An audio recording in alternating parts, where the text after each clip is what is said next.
खुद वहाँ हाँ, पे वो रुका आपकी हूँ। एक फ़ोटो वायरल होती हाँ, है। और मैंने रुक करके वहाँ पे काम सही कराया है।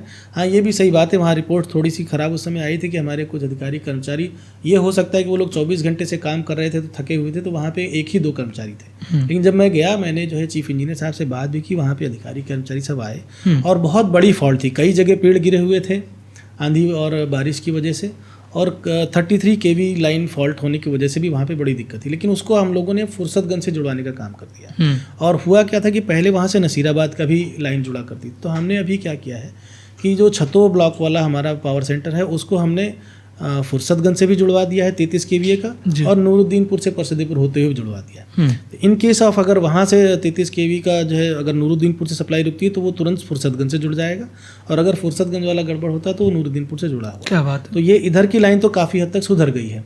और डी की जो व्यवस्था है, हम लोगों ने वहाँ पे अभी करीब 5 MVA उसकी और क्षमता बढ़ाने के लिए भी लिखा हुआ है। आज भी खराब है वहाँ पे। हाँ, वहाँ की स्थिति थोड़ी मैंने बताया, क्योंकि 33 केवी की लाइन पे काम चल रहा है और अभी बारिश की वजह से थोड़ा सा काम बाधित हुआ है। तो अब ये जैसे ही बारिश का सीजन खत्म होगा, हम लोगों ने बिल्कुल ये अपना बना रखा है मन कि मैं स्पेशली सिर्फ डी के बिजली घर पे लगूंगा, और हमको वहाँ की व्यवस्था सुधारनी है। 33 केवीए लाइन जो है सुधारनी है। बहुत जर्जर मतलब लाइन थी, वहाँ पे थोड़ा सा भी फॉल्ट होता है तो तुरंत वो लाइन हमारी डिस्टर्ब होती है। तो उसको सुधारने के हम लोग हैं, और काफ़ी उस पर काम हुआ भी है।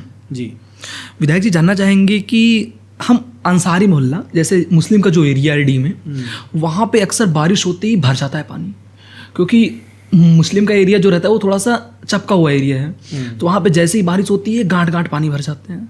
उसके पीछे की क्या है? क्या प्रधान नहीं ध्यान दे रहे हैं कि विधायक नहीं ध्यान दे रहे हैं? नहीं, वहाँ के ग्राम प्रधान जो फूलचंद अग्रहरी जी हैं जी, और वो भले पहले कांग्रेस में थे, लेकिन अब वो किसी पार्टी से ताल्लुक नहीं, वो भाजपा से जुड़े हुए हैं जी। और उन्होंने काफ़ी ये समस्या अपनी बताई भी, और केवल वही नहीं, उन्होंने बहुत लंबा एक नाला बनाने के लिए जो प्रस्ताव मुझको दिया है, मैंने उसको शासन में दिया भी है जी, और उसका बजट बहुत लंबा है। तो फिलहाल हम लोग लगे हैं कि उसको सरकार से मांग रहे हैं कि पूरा मतलब डी ग्राम सभा को सुंदरगंज चौराहे से लेकर के और एकदम लास्ट तक जहाँ पे अपना टेकारी मोड़ है वहाँ तक जो है पूरा नाला बना दिया जाए, ताकि जितनी छोटी हमारी नालियाँ हैं वो आकर के जब उस नाले से एक बार कनेक्ट हो जाएंगी, बिल्कुल, तो वो पूरा साउथ टू नॉर्थ पूरा जब बन जाएगा तो जितना भी हमारी छोटी छोटी नालियाँ हैं उनका ड्रेनेज सिस्टम सही हो जाएगा।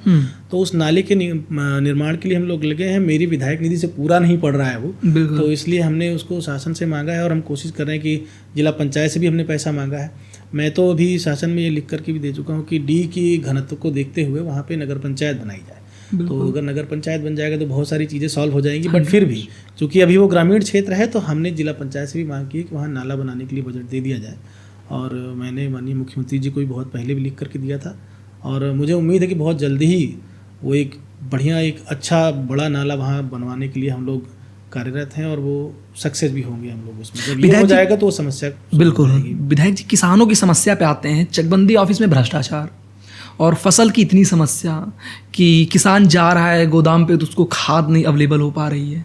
ये किसान में चकबंदी हो रही है, चकबंदी में इतना पैसा खाया जा रहा है, इतने भ्रष्टाचार हैं, इसको कैसे देखते हैं? क्या आप तक वो बात नहीं पहुंच रही है? देखिए, ऐसे कुछ मामले यहाँ आते ज़रूर हैं, मैं इसको नकार नहीं सकता हूँ, लेकिन मेरे पास जो भी ऐसे कोई चकबंदी के मामले आते हैं, कोई भी संबंधित हमारे क्षेत्र का नागरिक लेकर आता है, तो मुझे याद है कि हमने जितने भी आज तक चकबंदी में अधिकारियों को इस काम के लिए बोला है, ऐसे कामों के निस्तारण के लिए, तो मेरिट के आधार पर, उनके प्रपत्रों के आधार पर जो न्यायोचित होता है वो उन्होंने किया है और करने के बाद हमको सूचित भी किया है कि हाँ माननीय विधायक जी ये काम हो गया है। बिल्कुल। और मुझे ऐसी कोई शिकायत इस काम को होने के बाद कोई ऐसा व्यक्ति आज तक नहीं आया जिसने कहा हो कि हमें पैसा देना पड़ गया या भ्रष्टाचार का ऐसा कुछ तो मेरे सामने तो कोई प्रकाश नहीं आया।